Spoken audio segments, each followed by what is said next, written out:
ಅನಗತ್ಯವಾಗಿ ದಲಿತರಿಗೆ ತೊಂದರೆ ನೀಡುತ್ತಿರುವ ಅರಣ್ಯ ಇಲಾಖೆ ಅಧಿಕಾರಿಗಳ ಕ್ರಮ ಖಂಡಿಸಿ ಚಿಕ್ಕಬಳ್ಳಾಪುರ ಹೊರವಲಯದ ಸೋಲಾಲಪ್ಪನ ದಿನ್ನೆ ಅರಣ್ಯ ಅಧಿಕಾರಿಗಳ ಕಚೇರಿ ಎದುರು ಅನಿರ್ದಿಷ್ಟಾವಧಿ ಧರಣಿಯನ್ನು ಡಿಎಸ್ಎಸ್ ಮುಖಂಡ ಕೆಸಿ ರಾಜಕಾಂತ್ ನೇತೃತ್ವದಲ್ಲಿ ನಡೆಸಲಾಯಿತು. ಹಲವು ದಶಕಗಳಿಂದ ರೈತರು ಉಳುಮೆ ಮಾಡುತ್ತಿರುವ ದಲಿತರಿಗೆ ತೊಂದರೆ ನೀಡುತ್ತಿರುವ ಅರಣ್ಯ ಇಲಾಖೆ ಅಧಿಕಾರಿಗಳ ವರ್ತನೆ ಖಂಡನೀಯ. 70ರ ದಶಕದಲ್ಲಿ ಮಂಜೂರಾಗಿರುವ ಕಂದಾಯ ಭೂಮಿಯನ್ನು ವಶಪಡಿಸಿಕೊಳ್ಳಲು ಅರಣ್ಯ ಇಲಾಖೆ ಮುಂದಾಗಿದ್ದು ರೈತರಿಗೆ ಕಿರುಕುಳ ನೀಡುತ್ತಿದೆ ಎಂದು ಆರೋಪಿಸಿದರು. ಚಿಕ್ಕಬಳ್ಳಾಪುರ ತಾಲೂಕಿನ ಸಿಂಗಾಟ ಕದಿರೇನಹಳ್ಳಿ ಗ್ರಾಮದಿಂದ ಕಾಲ್ನಡಿಗೆ ಜಾಥಾ ಮೂಲಕ ಚಿಕ್ಕಬಳ್ಳಾಪುರ ಹೊರವಲಯದಲ್ಲಿರುವ ಸೂಲಾಲಪ್ಪನ ದಿನ್ನೆ ಉಪ ಅರಣ್ಯ ಸಂರಕ್ಷಣಾಧಿಕಾರಿಗಳ ಕಚೇರಿ ಮುಂದೆ ಅನಿರ್ದಿಷ್ಟಾವಧಿ ಧರಣಿ ನಡೆಸಲು ಡಿಎಸ್ಎಸ್ ಮುಖಂಡರು ಪೆಂಡಾಲ್ ಹಾಕಿದ್ದರು. ಆದರೆ ಅಧಿಕಾರಿಗಳು ಏಕಾಏಕಿ ಪೆಂಡಾಲ್ ಕಿತ್ತು ಹೊರಹಾಕಿದ್ದು ಇದು ಡಿಎಸ್ಎಸ್ ಮುಖಂಡರನ್ನು ಕೆರಳಿಸಿತು. ಆದರೆ ವಿಚಾರ ತಿಳಿದ ಕೂಡಲೇ ಜಿಲ್ಲಾ ಪೊಲೀಸ್ ವರಿಷ್ಠಾಧಿಕಾರಿ ಕುಶಾಲ್ ಚೌಕ್ಸೆ ಸೇರಿದಂತೆ ಇತರೆ ಹಿರಿಯ ಅಧಿಕಾರಿಗಳು ಸ್ಥಳಕ್ಕೆ ಧಾವಿಸಿ ಬಂದು ದಲಿತ ಮುಖಂಡರ ಮನವೊಲಿಸುವಲ್ಲಿ ಯಶಸ್ವಿಯಾದರು.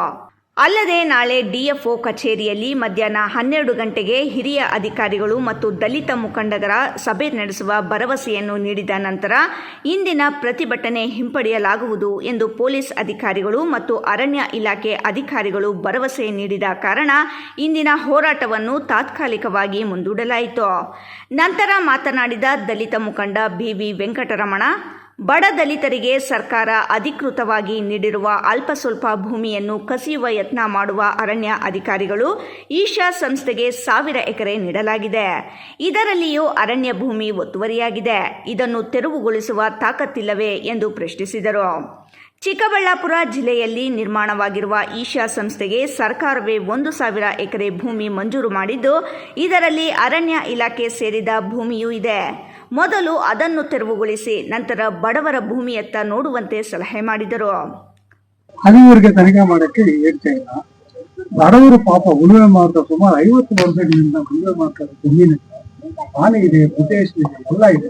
ನವೀನ ಅಧಿಕಾರಿಗಳು ಕೊಟ್ಟಿರೋದು ಇವ್ರಿಗೆ ಏನಕ್ಕೆ ಕೋರ್ಟಲ್ಲಿ ಇವ್ರಿಗೆ ಕೇಸುಗಳು ಹಾಕ್ಬೋದು, ಮಾಡ್ಬೋದು ಬಡವರ ಮೇಲೆ. ಯಾಕಂದ್ರೆ ಆನೆಗಳಿಲ್ಲ. ಇವಾಗ ಇವ್ರು ಏನೇ ಇದ್ರು ಬರೀಬಹುದು ಅಷ್ಟೇ, ಸರ್ಕಾರಕ್ಕೆ ಬರೀಬಹುದು. ಹಿಂಗಿದೆ ನಮ್ಗೆ ಸಂಬಂಧಪಟ್ಟಿದೆ. ಅದು 75-73 ಬಂದ್ಬಿಟ್ಟಿದೆ. ಅದಕ್ಕೆ ಇಲ್ಲ ಪಾನೀರು ಓದ್ ಪೊಸಿಷನ್ ಓದ್ಬೇಕಾಗಲ್ಲ. ಇವರು ಪಾನೀರು ಇವಾಗ ಈಶಾ ಫೌಂಡೇಶನ್ ಕಂಪ್ಲೀಟ್ ಕೊಡ್ತೀವಿ. ನಾಳೆ 1000 ಎಕರೆ ಕೊಟ್ಟಿದ್ದಾರೆ. ಫಾರೆಸ್ಟ್ ಲ್ಯಾಂಡ್ ಇದೆ. ಆ ಈಶಾ ಫೌಂಡೇಶನ್ ತೆಗಿದಿದೆ ಸರ್.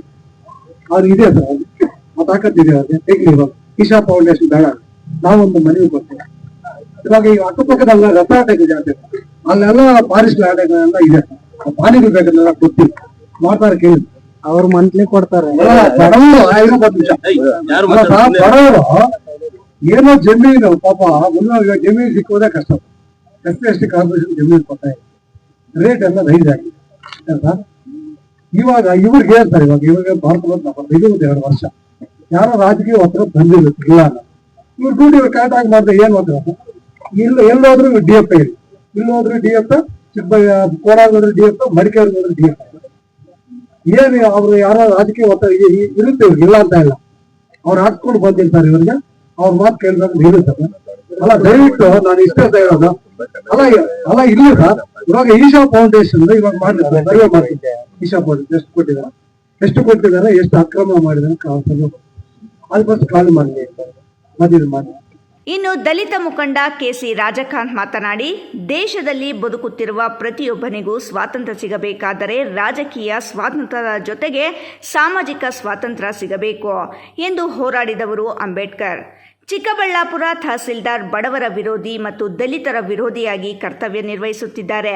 ಇನ್ನು ಶಾಸಕರಿಗೆ ಕ್ಷೇತ್ರದ ಪರಿಚಯವೇ ಇಲ್ಲ. ಇನ್ನು ಜಮೀನಿನ ಬಗ್ಗೆ ಏನು ತಿಳಿಯಲು ಸಾಧ್ಯ ಎಂದರು. ಶಾಸಕರ ಮಾತಿನ ಬಗ್ಗೆ ಅವರಿಗೆ ಪರಿವಿಲ್ಲ. ಕ್ಷೇತ್ರ ತಬ್ಬಲಿಯಾಗಿದೆ. ಗುಡಿಸಲು ಹಾಕಿಕೊಂಡಿರುವ ಬಡವರನ್ನು ವಿಚಾರಿಸಲು ಕನಿಷ್ಠ ಸೌಜನ್ಯಕ್ಕೂ ಶಾಸಕರು ಸ್ಥಳಕ್ಕೆ ಬರಲಿಲ್ಲ ಎಂದು ಆಕ್ರೋಶ ವ್ಯಕ್ತಪಡಿಸಿದರು. ನಾಳಿನ ಸಭೆಯಲ್ಲಿ ದಲಿತರಿಗೆ ನ್ಯಾಯ ಸಿಗದಿದ್ದರೆ ಮುಂದಿನ ಹೋರಾಟದ ಬಗ್ಗೆ ನಿರ್ಧಾರ ಮಾಡಲಾಗುವುದು ಎಂದು ಹೇಳಿದರು.